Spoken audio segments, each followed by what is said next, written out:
ನಾವು ನಮ್ಮ ಲರ್ನಿಂಗ್ಸನ್ನು ಜಾವಾಯಿಂದ ಶುರು ಮಾಡೋಣ. ಓಕೆ, ಸೊ ನಾನು ಇವತ್ತು ಇಂಟ್ರೊಡಕ್ಷನ್ ಟು ಜಾವಾ ಕ್ಲಾಸಸನ್ನು ತಗೋತೀನಿ. We are discussing about introduction about Java. Java ಒಂದು ಪ್ರೋಗ್ರಾಮಿಂಗ್ ಲ್ಯಾಂಗ್ವೇಜ್ ಅಂತ ಎಲ್ಲರಿಗೂ ಸಹ ಗೊತ್ತಿರುತ್ತೆ. ಅಟ್ಲೀಸ್ಟ್ ಇಂಜಿನಿಯರಿಂಗ್ ಮಾಡ್ತಾ ಇರೋರಿಗಂತೂ ಗೊತ್ತಿರುತ್ತೆ. Java is a high level programming language. It is nothing but human readable, that's it. ಏನು ಜಾಸ್ತಿ ತಲೆ ಕೆಡಿಸ್ಕೊಳ್ಳೋಂಥದ್ದಿಲ್ಲ, ಅದು ಮನುಷ್ಯದವರಿಗೆ ಓದೋ ಥರನೇ ಇರುತ್ತೆ ಅಂತ ಅಷ್ಟೇ. ನಾವಿವಾಗ ಜಾವಾದ ಒಂದೊಂದು ಫೀಚರ್ಸ್ನ ನೋಡ್ತಾ ಬರೋಣ. ಓಕೆ, ಜಾವಾ ಒಂದು ಪ್ಲಾಟ್ಫಾರ್ಮ್ ಇಂಡಿಪೆಂಡೆಂಟ್ ಲ್ಯಾಂಗ್ವೇಜ್ ಆಗಿರುತ್ತೆ. ಹಾಗಂದ್ರೆ ಏನಪ್ಪ ಅಂತ ತಲೆ ಕೆಡಿಸ್ಕೋಬೇಡಿ.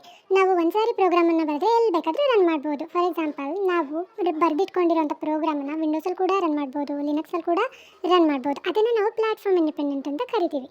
ಆ್ಯಂಡ್ ಜಾವಾ ಒಂದು ಆಬ್ಜೆಕ್ಟ್ ಓರಿಯೆಂಟೆಡ್ ಪ್ರೋಗ್ರಾಮಿಂಗ್ ಲ್ಯಾಂಗ್ವೇಜ್ ಆಗಿರುತ್ತೆ. ಇದನ್ನು ಉಪ್ಸ್ ಕಾನ್ಸೆಪ್ಟ್ ಬಂದಾಗ ಎಕ್ಸ್ಪ್ಲೈನ್ ಮಾಡ್ತೀನಿ, ಓಕೆನಾ. ನೆಕ್ಸ್ಟ್ ಫೀಚರ್ ಬಂದು ಜಾವಾ ಒಂದು ಎಕ್ಸ್ಟೆನ್ಸಿಬಲ್ ಲ್ಯಾಂಗ್ವೇಜ್. ಹಾಗಂದ್ರೆ ಏನು ಅಂತ ನಾನೊಂದು ಎಕ್ಸಾಂಪಲ್ ಕೊಡ್ತೀನಿ. ನಾವಿವಾಗ ಜಾವಾ ಅಪ್ಲಿಕೇಶನ್ನ ಬಿಲ್ಡ್ ಮಾಡ್ತಿದ್ದೀವಿ, ಅದು ಬಸ್ ಟಿಕೆಟನ್ನು ಜನರೇಟ್ ಮಾಡೋಕ್ಕೆ. ಸೊ ಅದರಲ್ಲಿ ಎಷ್ಟು ಮಾಡೆಲ್ಸ್ ಬರ್ಬೋದು? ಕಂಡಕ್ಟರ್ಸ್ಗೆ ಒಂದು ಮಾಡೆಲ್ ಬರ್ಬೋದು, ಪೇಮೆಂಟ್ ಮೆಥಡಿಗೆ ಒಂದು ಮಾಡೆಲ್ ಬರ್ಬೋದು, ಪ್ಯಾಸೆಂಜರ್ಸ್ಗೆ ಒಂದು ಮಾಡೆಲ್ ಬರ್ಬೋದು.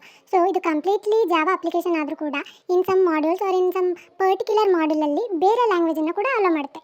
ಇದನ್ನೇ ನಾವು ಎಕ್ಸ್ಟೆನ್ಸಿಬಲ್ ಲ್ಯಾಂಗ್ವೇಜ್ ಅಂತ ಕರಿತೀವಿ. ಅಷ್ಟೇ, ನಿಮಗೆ ಅರ್ಥ ಆಯಿತು ಅನ್ಕೋತೀನಿ.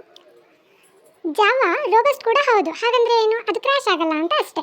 ಜಾವಾ ಇನ್ನೊಂದು ಸ್ಪೆಷಲ್ ಫೀಚರನ್ನು ಇಟ್ಕೊಂಡಿದೆ. ಅದೇನು ಗೊತ್ತಾ? Automatic garbage collector. ಹಾಗಂದ್ರೆ ಏನು? ಅನ್ಯೂಸ್ಡ್ ಮೆಮೊರಿನ ಅದು ಡಿಲೀಟ್ ಮಾಡುತ್ತೆ. ಹೇಗೆ ಗೊತ್ತಾ?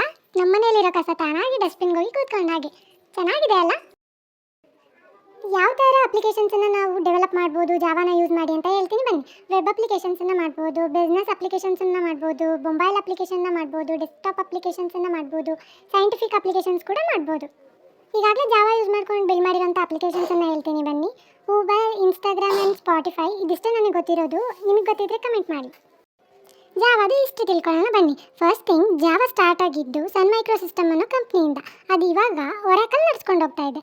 ಅದಲ್ಲದೆ ಜಾವಾನ ಸ್ಟಾರ್ಟ್ ಮಾಡಿದವ್ರ ಹೆಸರು ಜೇಮ್ಸ್ ಗಾಸ್ಲಿಂಗ್ ಅಂತ. ಏನು ಹೇಳಿ? ಜೇಮ್ಸ್ ಗಾಸ್ಲಿಂಗ್ ಅಂತ. ಜೇಮ್ಸ್ ಗಾಸ್ಲಿಂಗ್ ಅವರು ಜಾವಾಗೆ ಫಸ್ಟ್ ಗ್ರೀನ್ ಟಾಕ್ ಅಂತ ಹೆಸರಿಟ್ಟರು. ಅದಾದ ನಂತರ ಓಕ್ ಅಂತ ಚೇಂಜ್ ಮಾಡಿದ್ರು. ಅದಾದಮೇಲೆ ಅದಕ್ಕೆ ಜಾವಾ ಅಂತ ಹೆಸರಿಟ್ಟಿದ್ದು. ಜಾವಾ ಅನ್ನೋದೊಂದು ಕಾಫಿ ಶಾಪ್ ನೇಮ್ ಅನ್ನೋದು ಮಾತ್ರ ಗೊತ್ತು, ಬಟ್ ಯಾಕೆ ಇಟ್ಟರು ಅಂತ ನನಗೆ ಗೊತ್ತಿಲ್ಲ. ನಿಮಗೆ ಗೊತ್ತಿದ್ರೆ ಕಮೆಂಟ್ ಮಾಡಿ. ಬನ್ನಿ, ಜಾವಾ ಹೇಗೆ ವರ್ಕ್ ಆಗುತ್ತೆ ಅಂತ ನೋಡೋಣ. ಸ್ಕ್ರೀನ್ ಮೇಲಿರೋಂಥ ಡಯಾಗ್ರಾಮನ್ನು ಕಾನ್ಸಂಟ್ರೇಟ್ ಮಾಡಿ ನೋಡಿ. ಫಸ್ಟ್ ನಾವು ಜಾವಾ ಪ್ರೋಗ್ರಾಮನ್ನು ಹೈ ಲೆವೆಲ್ ಲ್ಯಾಂಗ್ವೇಜಲ್ಲಿ ಬರ್ಕೋಬೇಕು. ಸೊ ಅದನ್ನು ಸೇವ್ ಮಾಡುವಾಗ ಡಾಟ್ ಜಾವಾ ಎಕ್ಸ್ಟೆನ್ಷನ್ ಕೊಟ್ಟೆ ಸೇವ್ ಮಾಡಬೇಕು. ಕಂಪೈಲ್ ಮಾಡಿದ ನಂತರ ಅದು ರನ್ ಆದರೆ ಅದು ಬೈಟ್ ಕೋಡ್ ಜನರೇಟ್ ಆಗುತ್ತೆ. ಸೊ ಅದೇನಾದರೂ ಅನ್ಸಕ್ಸಸ್ಫುಲ್ ಆದರೆ ಆಬ್ವಿಯಸ್ಲಿ ಅದು ಎರರನ್ನು ರಿಪೋರ್ಟ್ ಮಾಡುತ್ತೆ.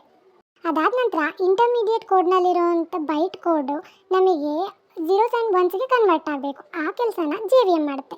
JVM ಅಂದರೆ ಏನು? Java virtual machine. ಆ ಜಾವಾ ವರ್ಚುವಲ್ ಮಷಿನ್ನು ನಮಗೆ ಬೈಟ್ ಕೋಡಲ್ಲಿರೋವಂಥದ್ದನ್ನು ಬೈನರಿ ಫಾರ್ಮೇಟಿಗೆ ಕನ್ವರ್ಟ್ ಮಾಡುತ್ತೆ. Binary format is nothing but machine level language. And also it executes line by line. Okay, this process ಅಂದರೆ ಈ ಪ್ರೋಸೆಸನ್ನು ನಾವು ಇಂಟರ್ಪ್ರಿಟೇಷನ್ ಅಂತ ಕರಿತೀವಿ. ಅಷ್ಟೇ. JVM ಒಂದು ಪ್ಲಾಟ್ಫಾರ್ಮ್ ಇಂಡಿಪೆಂಡೆಂಟ್ ಆಗಿರುತ್ತೆ. ಒಂದೇ ಸಿಸ್ಟಮ್ಗೆ ಯೂಸ್ ಆಗಿದ್ದು ನೆಕ್ಸ್ಟ್ ಸಿಸ್ಟಮ್ಗೆ ಯೂಸ್ ಮಾಡಲ್ಲ. ಫಾರ್ ಎಕ್ಸಾಂಪಲ್, ವಿಂಡೋಸಿಗೆ ಡಿಫ್ರೆಂಟ್ JVM ಇರುತ್ತೆ, ಲಿನಕ್ಸ್ಗೆ ಬೇರೆ JVM ಇರುತ್ತೆ, ಮ್ಯಾಕ್ಗೆ ಬೇರೆ JVM ಇರುತ್ತೆ, ಯುನಿಕ್ಸ್ಗೆ ಬೇರೆ JVM ಇರುತ್ತೆ. ಅರ್ಥ ಆಯ್ತು ಅನ್ಕೋತೀನಿ. ಡಯಾಗ್ರಾಮಲ್ಲಿ ನೋಡ್ತಾ ಇರೋ ಹಾಗೆ JVM ಪ್ಲಾಟ್ಫಾರ್ಮ್ ಇಂಡಿಪೆಂಡೆಂಟ್ ಆಗಿರುತ್ತೆ. ಹೇಗೆ? ವಿಂಡೋಸಿಗೆ ಡಿಫ್ರೆಂಟ್ JVM ಇರುತ್ತೆ, ಆ JVM ಲಿನಕ್ಸಲ್ಲಿ ಸಪೋರ್ಟ್ ಮಾಡಲ್ಲ. ಲಿನಕ್ಸ್ಗೆ ಡಿಫ್ರೆಂಟ್ JVM ಇರುತ್ತೆ, ಆ JVM ಮ್ಯಾಕಿಗೆ ಸಪೋರ್ಟ್ ಮಾಡಲ್ಲ. ಯುನಿಕ್ಸ್ಗೆ ಡಿಫ್ರೆಂಟ್ JVM ಇರುತ್ತೆ, ಅದು ಕೂಡ ಯಾವುದಕ್ಕೂ ಸಪೋರ್ಟ್ ಮಾಡಲ್ಲ. ಸೊ ಇದು ಪ್ಲಾಟ್ಫಾರ್ಮ್ ಇಂಡಿಪೆಂಡೆಂಟ್ ಆಗಿರುತ್ತೆ. ಆ್ಯಕ್ಚುಲಿ ನಾನು ಸ್ಕೂಲಲ್ಲಿ ಇರಬೇಕಿದ್ರೆ ನನ್ನ ಟೀಚರ್ ಒಂದು ಸಜೆಷನ್ ಕೊಟ್ಟಿದ್ರು. ಅದು ಸರಿ ಓದೋದ್ಕಿಂತ ಒಂದ್ಸರಿ ಬರೆದು ಕಲಿ ಅಂತ. ನೀವು ವೀಡಿಯೋಸ್ ನೋಡಿ ಕಲಿಬೋದು, ಆದರೆ ಅದು ಮರ್ತೋಗ್ಬೋದು. ಸೊ ನಿಮ್ಗೆ ನೆನಪಿರಬೇಕು ಅಂತಂದರೆ ಕಲ್ತಿದ್ದನ್ನು ಆಗಲೇ ರಿವೈಸ್ ಮಾಡ್ಬೋದು. ಹೇಗೆ ಅಂತ ನಾನು ಹೇಳ್ಕೊಡ್ತೀನಿ. ಕಮೆಂಟ್ಸಲ್ಲಿ ಹೋಗಿ ನೀವೇನೇನು ಕಲ್ತ್ರಿ ಅನ್ನೋದನ್ನ ಲಿಸ್ಟ್ ಮಾಡಿ. ಅಷ್ಟೇ. Thank you. ಬಾಯ್.